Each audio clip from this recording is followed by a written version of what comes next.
In the great hall of the Justice League, there are assembled the world's 4 greatest heroes, created from the cosmic legends of the universe. Their mission, to fight injustice, to right that which is wrong, and to serve all mankind. We're back! What's up, everybody? It's Spinning Rack again! And today we're talking about one of the hottest movies out there, X-Men. I have Cal as usual with me. Why are you so hyped about this movie? Cal is with me. And of so course hyped we got D-Man and so hyped? PM. I'm sorry, we're going to have to just love this film, okay? I just want you guys to know. Petey's behind me on PM, this one. We're going to love this film. So I just want to tell you this is one of the top movies that's ever come out for Fox. Petey, I'm going to represent for both of us. For the true X-Men fans, I'm going to represent for both of us, Petey. This one's for you, dog. This one's for you. For you, dog. For you. So, Cal, I'm passing it off to you. A man with... I want to hear what he has to say. Oh! No, you don't. Yes, I do. No, you don't. So, Not yet. you know what? I'll take it. Yes, you know take it first. Let Take him it go. first. He doesn't... I'll take it. Let him go. He's amped. Let him go. All right, rock it. As you can First see, time that I'm getting to speak first? Well, yes. It's been bounced to you quite a few times. Nah, not recently. Nah, it hasn't. Well, But not anyway, recently. doesn't What's up? matter, because this one is for you, PD. I'm representing, bro. Okay, this movie, 2 words, hated it. Oh my God, this movie was garbage. Garbage. From start to finish, this movie was garbage.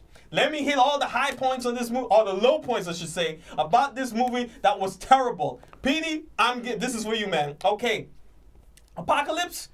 What is this cat? I don't know if this guy was from the original X-Men with the Pharaoh dude that captured Havoc. He seemed like a combination of that.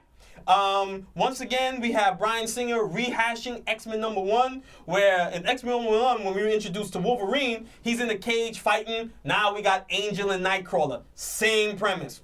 Then we get to the underground. Then we get to Apocalypse walking around in the streets. All right. He sees a Storm. Storm is supposed to be a beggar from the comic books, like she's pickpocketing people. Right. From the comic books, same premise.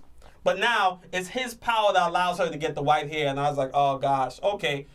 So hey, hold on. You said I've got my chance to speak, sir. Let me speak, okay? Let me speak, God. All right. Now we got this whole premise of him changing her hair white. All right, they need a reason for her hair to be white. Okay.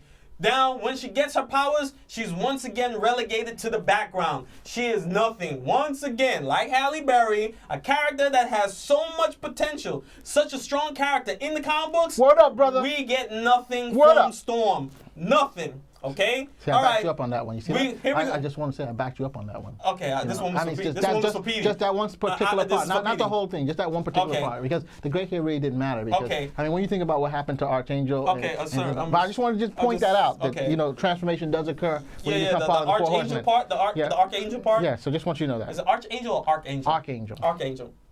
Anyway, right? We can't call him Angel because from the first X-Men first class, right? The first X-Men there was Lenny Kravitz's daughter, right? She's called Angel with the insect wings. Okay. In the comic books, he said, I'll make you my Archangel, right? We don't even get that. But anyway, he changed it into the metal wings, okay? And he's supposed to be some badass, right? Oh, my wings. And he's in this secluded area. And I'm like, who is this character? We get no introduction of Warren Worthington III. Once again, another character introduced, no backstory. He's just a mutant. He's just somebody with a different appearance. He's brought in. Well, okay, second thing, Mystique. Mystique now is no longer a villain. She is an X-Men. I can't believe this. She's the one recruiting the X-Men, where originally she was supposed to be an enemy. All right? We got X-Men First Class. She changed. She's supposed to be part of with Magneto. Now she's like, no, I'm not doing this. Now she's part of the group. To the end where she's even leading the X-Men. You got to be kidding me, dude. How? She's leading the X-Men? No, man, come on. She was in the danger room. Come on, man. She was in the danger room. Come on, the Cerebro room. You're reaching. You're reaching. And she's the one who ends it. You're reaching. X-Men, almost like Avengers Assemble. I wanted to hear Avengers Assemble. X-Men Assemble. That's what I thought I was going to hear. Anyway. It's all in your mind, bro. Professor X was supposed to be the baddest. What were you drinking when you were? Professor X was supposed to be the baddest. Sippy fruit or something like that? Too much sugar? Professor X was supposed to be the baddest telepath on this planet. Baddest. Yeah. Okay? All right? In the comic books, we know why Apocalypse doesn't even, him and Professor X can't even come in contact. That's how bad Professor X is. But anyway, It's Professor X is so bad as a telepath that he needs help. It became Harry Potter and the mutants. That was Voldemort and Harry Potter at the end. He even mentions the line, "Oh, I feel bad for you, Apocalypse. Why? Because you have no friends." I'm like, are you kidding me? This is the reason why you feel bad for Apocalypse? Because he has no friends? What is this? Like I said, it was Harry Potter and the mutants. That's what it was. I don't get the Harry Potter. Matter of fact, but the mansion was Hogwarts. That's what it was. And all these mutants, everybody else is running around. It's the mutants at Hogwarts. Next one. Isn't the school for gifted youngsters? Yeah, and we only get, 3 youngsters that he pulls? Cyclops, Jean Grey, and Nightcrawler are the only ones that go, but we got tons of mutants running around? Okay, sir. I'm not even going to touch that. That's one for your pot. I'm not even going to touch that one. Okay, moving on from the baddest mutant on the planet that needs help from Phoenix, so-called Phoenix. Now we get the Phoenix thing. Phoenix is a separate entity. They don't even do that story right. Phoenix is inside of her? I'm like, oh, come on, dude. We got another Jean Grey Phoenix thing. You're like, oh, ugga. Here's the other one. Psylocke. Her psychic knife, is supposed to be a psychic blade that only affects people's minds, not physical world. Now we got this psychic knife cutting through cars, and then the psychic knife becomes a psychic whip. The knife becomes a whip. I'm like, what is it's going psychic. You can make it into anything you want to make it into. Come on, dude. I think you're being pretty funny with the movie, okay? Hold on. You know what I'm trying to say? So far, I haven't heard anything yet that you... Yeah, I know. You know what I'm trying to say? The action in this movie was so terrible. It reminded me, it was so... You got Beast doing this. I'm like, I'm getting no action from this. This action was as similar to the first X-Men, where you got people standing around doing this. Oh, I'm doing my blast. And the Quicksilver, one of the, I think was a high point, I guess, for people who were looking at it. It was cool with the slow motion, but he's so minor in this movie. After that particular scene saving people, what else does he do? He goes after Apocalypse. And Apocalypse breaks his leg. Then he doesn't want to tell Magneto he's his son. I mean, you build up to this point that you tell Mystique that Magneto is your father, but you don't tell the very person, which will make plausible of why Magneto says, you know what? I'm done with this Apocalypse guy, the Martha thing. I'm done with this Apocalypse thing. This is my son. Let me reconnect with my son because, once again, Magneto has some children. He's a normal guy. He wants to live a normal life. Then we got bad terror storytelling. Then we got Cyclops in the school. Okay. Hold on. This is my last one. Cyclops in the school. Oh my gosh. Was this Sam Raimi and Spider-Man again and the bully? I mean, how many times are we going to see this unplausible idea of people getting their powers? Oh, my eyes. Oh, your girl is something or something. He goes into the bathroom. The bully is looking for him, and his eyes or his power unleashes, knocking out the bully unknowingly or unwillingly because he had no control of it, making the bully even more afraid of now the nerd or the geek. I mean, how terrible is this movie? How bad? I mean, it was Sam Raimi, Spider-Man, and Hogwarts put together. That's how terrible this movie was, people. That's how bad this movie was. I saw 2 movies in one. And the same movies. Floor is yours. I rest. Petey, you're welcome. Gee, you frigging wish. What did I just hear? You heard it. I mean, I'm really waiting to hear what Cal has to say. All I hear is air, and it's just brushing by me. So you saying you like this movie? I'm saying it was a frigging great movie. You like this movie? Yeah. I was in the audience. The audience was just screaming. You like this movie? No. I not asked you about the audience. I said if you liked it. So you're influenced by the audience then? No, I thought, Okay, I think one of the most important things is it entertaining. And the same thing goes with Civil War. Was it entertaining? I thought it was an entertaining movie. You can say the same thing about BVS. Yeah, but this movie was not entertainment. This movie was very entertaining. After seeing Civil War's fight choreography and seeing this, I was like, who directed King? Who was the fight choreographer on X-Men? Who was this? I mean, I was like, was it Mario? That's how bad it was. It was that bad. It looked childish. I mean, you had Beast going like this. You're sticking on Beast. What about the battle at the Psylocke? Psylocke's supposed to have some martial arts. I saw no martial arts. I saw a whip, and then I saw a color car. What else did I see? Tell me. I didn't see her kicking butt at all. And she had the ninja Cal, suit do you have anything to put into this movie? I enjoyed it. I thought it was entertaining. Thank you. Wow! Now. Wow! Oh my God! garbage. You see, the problem is, Yo, man. you're seeing these Go ahead, in a man. vacuum. Go ahead, sir. Go ahead. I'm just gonna put my gun together now. Go ahead, man. Just put the gun together, okay? So I just want to refute Russian roulette here. So the point that you made about Storm's hair, that's so minor, because what Apocalypse does, especially if you are reading the comics, is that he transforms the people who become his four horsemen. Storm, of course, wasn't originally one of them, but like I pointed out, Archangel was transformed by Apocalypse. So who's Archangel before he became Archangel?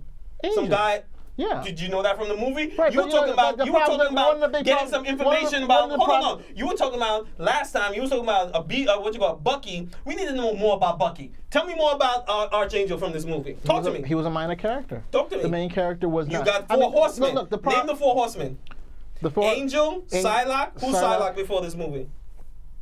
I'm waiting. She works for Caliban. And who's Caliban? He's one of the Morlocks. How do you know he's a Morlock? They didn't say that name in the movie. They never said that in the movie theater. Right, but they didn't have to say it. I'm just saying. What do you mean? That means you have to get the information. That means you got to get the information from the comic books. So. No, but here he's just a trader right here. I'm getting the information from the comic books. You get yours from the comic books, and yours is the more legit. I'm just saying that I don't hold it. Right. I'm not holding the. It's okay. Remember, the movie changes some things, and I'm okay with it. The changes that they made were minor. They weren't huge. Sure. I mean, wasn't huge. The only problem that I had was the fact that you have to have Charles Xavier in the movie. Mystique is an X-Men. The White Queen, Magneto, one of their greatest enemy ran groups in the X-Men. Come on, Magneto. Afterwards, right? But I'm just saying, Mystique came in. They made him again the fallen hero.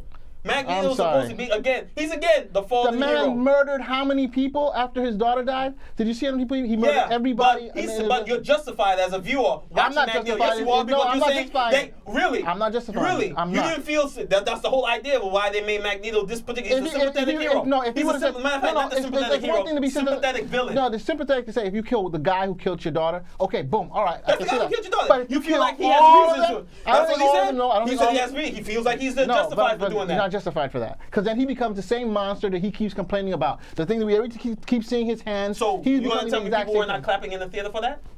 I'm not gonna. So that's not, sir. That's my point. It's not right. I'm not saying. I'm not saying this right. I'm saying that's what the story gives you, and that's wrong about the story. He ran the X-Men in the comic books. You know what I'm trying to say? After Professor X wasn't there, we got Professor X being there. We got Professor X being there. And at the end, here we go. And the White Queen, she ran the X-Men. Oh my goodness, here we go. Magneto and Professor X. Friends, I don't think thank you. We're buddies again. And what's going to happen when they come for you? I'd like to see them try. I mean, come on, dude. I mean, come on. Really? Really? I thought it was a good For real? Come on, man. Come on. Mystique is an X-Men. Mystique is an X-Men. Now she's leading them. Magneto's an X-Men? X-Men Assemble. That's what you got at the end. X-Men Assemble. I think it's plausible. I don't have a problem with it. Once again, I don't have a problem with it. The astral plane should have been the dopest part of why Professor X was the baddest telepath. This is where you're supposed to hate it. See, matter of fact, there was a story in X-Men with this guy, there's a Middle Eastern dude, another telepath, who was better than Professor X. And this is where he became the strongest telepath because he was able, what's his name? Abdul, I forgot his name.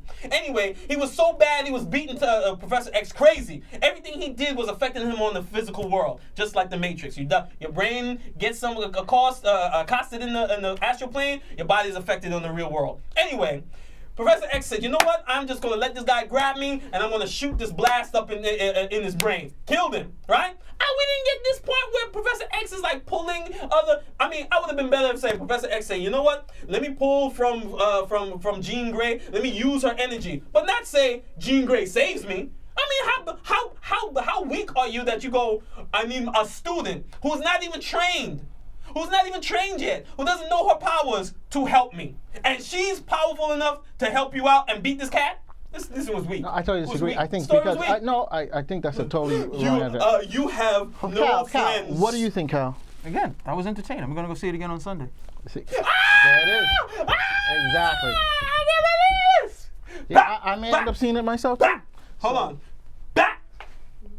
Clearly, I mean, a lot of what he's saying, if you're a lifelong X-Men fan and you really wanted to hold like scripture in terms of the story to the films, changed that. You know, but if you look at it from the first movie, I mean, look, if you didn't enjoy any of Singer's stuff, which D didn't, then I can understand. Then I can understand his reaction. His reaction is right there. If you follow along with it, okay, and you didn't have a problem with it, and you're not like really married to the the X-Men chronology from the comic books, then to be honest, this fits very well in place with everything else that's come before. So, it's just another piece, in that building that he's been making of this longer story. I hope they don't necessarily do another time story where it's set like in the 80s or 90s or anything of that nature. But they could probably do another one. He could literally wrap up the whole thing, and everything will seamlessly go pretty much right back to that first X-Men movie, if they're able to successfully do that. But hey, like some people said for BVS, I was entertained. I can't honestly say I wasn't. I'm not married to these particular stories where, I don't disagree with any of those points. Yeah, the stuff that happened in the comics, if you try to compare that to the film, yeah, you're going to be very, very disappointed. I can take it without that because I'm a tangential, I'm not even an X-Men fan for the most part. I know those stories tangentially because of all the other stories that I've read. So I can take it strictly based on what this guy is presenting. And what he's presented, yeah, it was entertaining. Most of the stories haven't been too different, to be quite honest. So if you didn't have a problem with the first one or the second one or First Class, if you didn't have an issue with any of those films, it'd be hard-pressed to see you having an issue with this one. The characterization is pretty much still there. Professor Xavier never comes out as this incredibly... The telepath that he is in the comics, he's not the same telepath in the films. Nope. Not even, not even close. Okay? But if you don't have any issue with it, and they sidelined him a long time ago in terms of where he was going to be to the X-Men, okay, bringing in Mystique as they did with First Class, you saw where they were going with it. So they haven't really detoured from any of that. So I didn't have any issue with it. Apocalypse is actually one of the few X-Men villains that I have a better knowledge of. So I was looking forward to seeing how he was going to be portrayed here. And yeah, that's probably the only complaint I could. The two of them should have never been in the same room. Xavier should have been able to shut him down. Like we said, the other show, yeah. Xavier shouldn't have been any sort of thing right there. But it's a minor thing for him. No, hold on, just a little bit. Hold on. I disagree to a little extent, because I'm able to enjoy the Avengers movies, and they have deviated from chronology of all their storylines. And it's not about the chronology of the X-Men, it's if the stories are done well. It's the same thing with I like X-Men First Class, and I like Days of Future Past. They were cool stories. But they deviated, but the stories were good. This story was garbage. Introduce characters. But the points you raised, okay, if you had said that earlier, no problem. The points you made were specifically referencing comic book moments. I was referencing this movie. And then you connected it right back to the comic books. I referenced. I said Angel. I was referencing this movie. I said, who's Angel in this movie? And then you referenced Storm, and you referenced what happened in the comic, and then you referenced the film. And then you referenced Psylocke, what her situation with the comic. I referenced Storm from the other movies. I said, Halle Berry. And then you went right back to the comic. You referenced Psylocke, and then you went right back to the comic. You referenced Professor Xavier, and you went right back to the comic. I agree with you. So you did the same thing. I wasn't referencing the comic book. You referenced the comics 4 times. I did reference the comic book. You referenced the comics 4 times. Not in the context of damaging this movie like that. Check the tape. This movie. Yeah, check the tape. Check the tape. You did say like Psylocke's power is not supposed to be right. physical, and Exactly. That's from the comics. Hold on a second. I know this, but I'm talking about from the movie standpoint. When I reference Storm, when I reference Cyclops, not Cyclops. Cyclops, we got Sam Raimi's Spider-Man. That's nothing to do with the comic books. I reference Angel. I said, who's this? I said, I referenced that from the first X-Men movie, which was Wolverine. I opened up all of that. When I got into specifics of other side characters, that's when I referenced the comic books. But you still made those references. No, my first points were this movie was bad on its own, based upon the movie premise that it's bringing to the table. You still made those references. You made the references. References, but they're not major. My major points came from the movie itself. Not to say that my other points, you've done the same thing. When you mentioned BVS and, this movie is terrible, but hey, this side part of this comic book stuff, why didn't they make Lex Luthor? Why is he crazy? This, that, and the other. I mean, those are comic book stuff. But you were basing the story upon what the BVS was about, what it showed you, and the movie didn't stand on its own. I'm saying the same thing here. We already did BVS. I'm just saying. I'm talking about X-Men Apocalypse. I'm talking about X-Men Apocalypse. Your comments is the same thing as mine. When I'm bashing this movie, I'm bashing it on its own. The other stuff with the comic book are just little tidbits, you little referenced, appetizers. You referenced the comics 4 different times. You referenced the comics 4 different times. So what? I'm referencing the comic book. So what? You made that big spiel about Professor X. You made that big spiel about Professor X. The movie itself was terrible. Yeah, because I'm like, here, who's Angel? There's another character you introduced to me. Storm is relegated to a side character. Again, one of the things, only one highlight I liked about this movie. If you said Storm had been relegated to it, if you said Storm, the highlight of this movie was if you said Storm, Wolverine. If you said Storm had been relegated to a side character, I said that without any connection to the comic whatsoever. I said that without the connection with the comic books. That was the first thing you said was the connection to the comic. No, I did not. I said she's been relegated like Halle Berry. Check the tape. Gave me the hoo-ha. Check the tape. Yeah, the hoo-ha. The tape was there, and I will be convinced right. I said about her hair was and then Professor Xavier. That whole spiel was about the comic. No, it was about the movie. I said he's become Harry Potter. Jean Grey, same thing. The Phoenix is inside of her. That's about the comic. I was talking about Professor X being badass, that he cannot beat him, that he needs somebody else like Harry Potter. No. Yes, I did. Okay. I said check the tape. I said Harry check the Potter. tape. Another movie. We'll check the tape, gentlemen. Yeah, check the tape, son. Check the tape. Tape. So overall, does the X-Men series continue or not? Oh. Yes. Easily. Gosh, I wish it didn't, but it's gone. Look, look. Okay, you like me. You're like me. You do the metadata. What numbers did it bring in? Over 265 million. That's the better. First week. That's better than the last movie. Okay, it's only better by a few $1 million, but that's better than the last movie. They're not going to even move Snyder off of this. As long as this is comparable to the last movie, and the budget for this movie was less than the last movie. Right. But in the U.S., it only made $80 million. Doesn't matter. The last movie made $110 million, but I think internationally altogether. Internationally, this movie is going to make all of its. It's already going to make all of its money back. It may do a little bit. It may do a little bit better because it still has to have a China release. That's true. Okay, and it still has to have a Japan release. But this movie isn't. It's not a front-loaded movie. Wow. Okay, so they're not looking to make all of their money one weekend. Mm-hmm. They're going to have the legs to go with it. They don't really have any comp coming out here right now. And the X-Men movies have existed, much like the comic for me, in their own world. They have their own standard. They can go for it. Okay, what about the new characters that were introduced to the X-Men? What do you guys think about that? Too many mutants. Too many mutants. Tell me a backstory. Tell me a backstory of some of those characters. The biggest problem I've always had with the worst, the most egregious thing they've ever done in terms of the film was The Last Stand. And that was where they just started throwing everybody in there. It didn't make any sense. You got the Juggernaut here. You got Kitty Pryde running through. It was just too many of them at this point. That's when I become a mutant hater myself. Like, why don't you just get rid of some of these guys to the point? It was just too many of them. Keep your cast a little bit more centralized. What is it? Captain America Civil War shows, look, you can have a nice ensemble piece. You can have a bunch of different characters. But you need to actually get to know them to a certain extent. There's just too many of them. I knew Black Panther. I knew Falcon. I knew Scarlet Witch. Ant-Man. I knew them all. I don't disagree with you about the Horsemen. I don't really need to know them.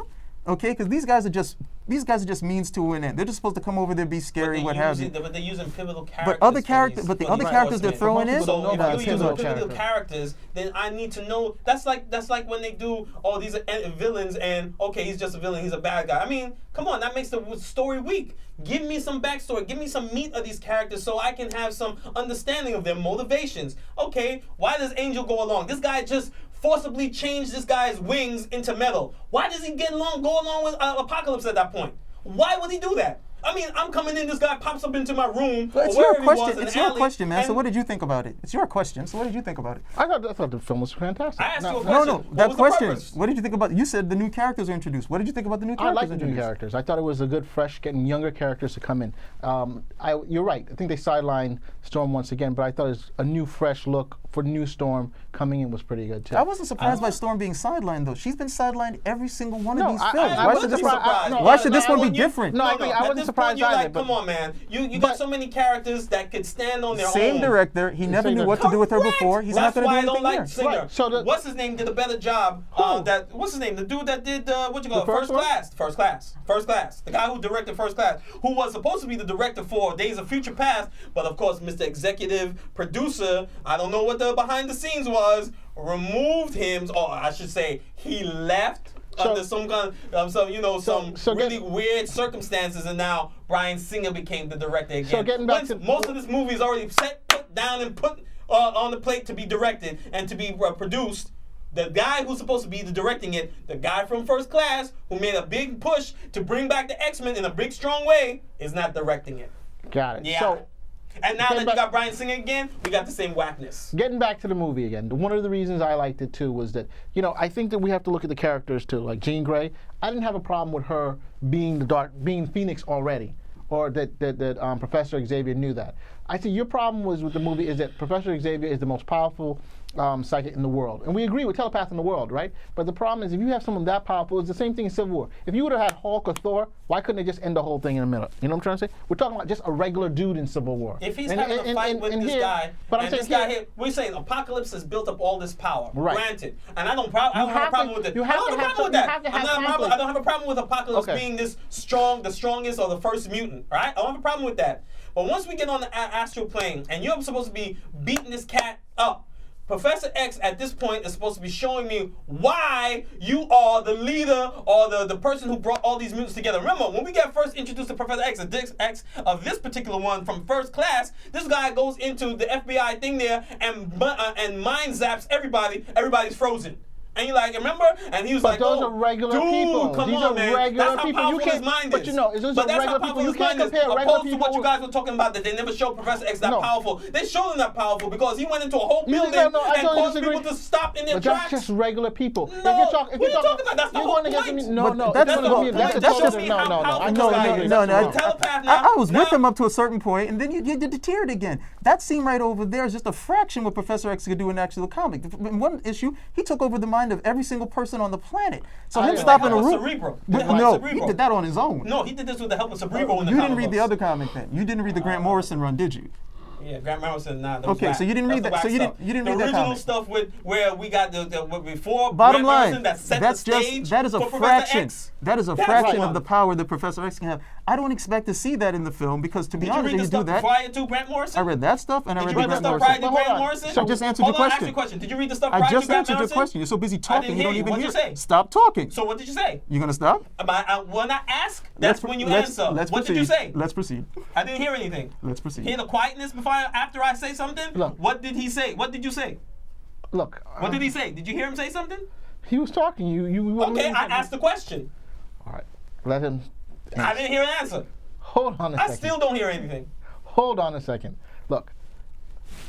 I still don't hear anything. All right. So what I'm saying. You must be quiet right over there. Come on, man. Answer. Oh, man, this shows decision. I'm just saying, look, if you're going to say a statement about Grant Morrison, all right, Grant Morrison, I didn't read that, but tell me the stuff that you did read before Grant Morrison, from the person who already admitted, I didn't read much of the X-Men stuff, I wasn't a big fan. Okay, you hip to Grant Morrison, but what about the stuff that set up Grant Morrison's characters? Was the standard before Grant Morrison, which was what enabled Grant Morrison to do his run. Did you read that stuff, sir? Let's proceed. That's my point.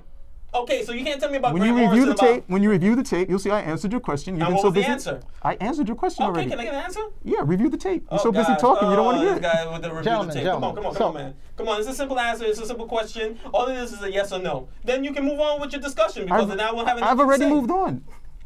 You were quiet. I don't know you moved on. My point about this is that at that point of the movie, that's when you're supposed to show me that Professor X, like I said, this guy is mind zapping people in the FBI building, frozen people. Show me why he has the capability of beating him. It doesn't have to be this outright battle. It doesn't have to be this outright. Professor X goes, oh, now I've accumulated whatever. He does some whatever, some magic wand stuff. But we want to show me why. Maybe you create a different world for Apocalypse. Maybe you delve into his mind and say, hey, I can show you your childhood, or I can create some astral forms of your past. Show me that Professor X has this capability, which he has. Now, that actually would have been good, and that would have actually drawn in some of the spectacle that you've been talking about, the wonderment from the comic. That actually would have been good. Show me what Professor X can do in the mind, in this astral form, when he's in, because he said, oh, remember, that was his key. He said, what's his name? Apocalypse was beating him. And he's like, okay, hey, you know what?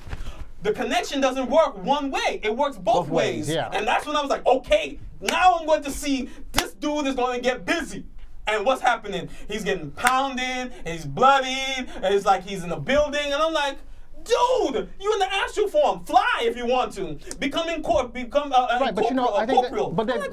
They've intentionally. Oh gosh. They've intentionally lowered the power of. No, it's not even intentionally lowering the power. They made it Harry Potter. Where the point where he wanted to make to Apocalypse is that you have no friends. You're alone. I'm like, that has nothing to do with being Apocalypse. apocalypse. What are you talking about? That's Harry Potter. That's exactly what Harry Potter said to Voldemort when Voldemort was doing the mind meld with him and said, oh, I'm touching your mind. And he said, you know what, Voldemort? I see why I can beat you. You know why? Because you're alone. You have no friends. You're not even going to taste the fear. You're not going to taste the taste of loved ones. And that's what caused Voldemort to exit Harry Potter. The same thing. This was Harry Potter. And that guy was Voldemort. And I was like, why am I watching Harry Potter number 8? Why is this Harry Potter number 8? Because you like it.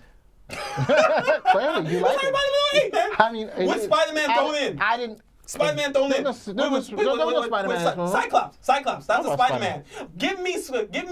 Okay, because you had Havoc but here's the problem. and then Havoc dies. You're reiterating the exact same thing. Because it was terrible but you're not giving anybody a chance to explain. You know, well, I gave him a chance to explain. They've intentionally damped down the power for Professor X. We know that because we've said that already. No, so that's not what they did. Of course they did. They have. There's no way he's no longer taking over everybody's mind in the world. He's not doing all that stuff. What are you talking about? When he had Cerebro, he's touching everybody's mind until what's his name touched him, and he's like, "Oh, I can control minds, right?" And when they bashed Cerebro, he's still able to mess with people's mind because that's how powerful he is. That's how powerful that Apocalypse is like. Oh yeah, I can make you more powerful. His power had reached that level after being touched by Apocalypse. That's the whole point. Now that he's that powerful, now he can't defeat this guy. So let me ask you a question. What did you really think about this movie? You know what? It was funny. Anybody has any final things? That was pretty funny. Cal? No. Anything else? No. Yes, I have something else to say about this movie. Once again, it was crapolas, people. Don't. Once again, everybody. Oh, I spoke to Petey. He said he liked it. He did? Yeah. Of course not. Come on, man. Yeah. Please. No. Petey did not say that. He's joking. Yeah. He's joking. Petey, we know you didn't like it. We know Petey didn't say it. Come on, man. If he liked it, I would have been There's totally no way shocked. Petey liked this movie. You know? At all. And I didn't speak to him and I know Petey didn't like it. Because number one thing he didn't want to see happened at the end. Mystique became an X-Men. And that's what his thing was from the beginning. He's like, why is Mystique an X-Men? Petey told me, I don't know why Petey that's a told me big his problem. favorite scene of the movie was when Xavier was finally shaved bald and kind of looked at the screen, and he felt that was him looking at him. He really felt, he vibed on that part. Petey liked it. I feel your pain, man. I'm sorry, Pete. I had to out you. Your pain? You're not here, but that's totally funny right there. Hey, it was the one ball head. At you, dog. One ball head to the other, dog. right? I'm gonna defend you, dog. Petey wouldn't agree with that. Petey's not smiling right now. I'm gonna give the Petey face. This is the Petey's mean face. That's Petey's face right there. All right? That's for Petey. What am I going to do? Spin rack out. Yeah.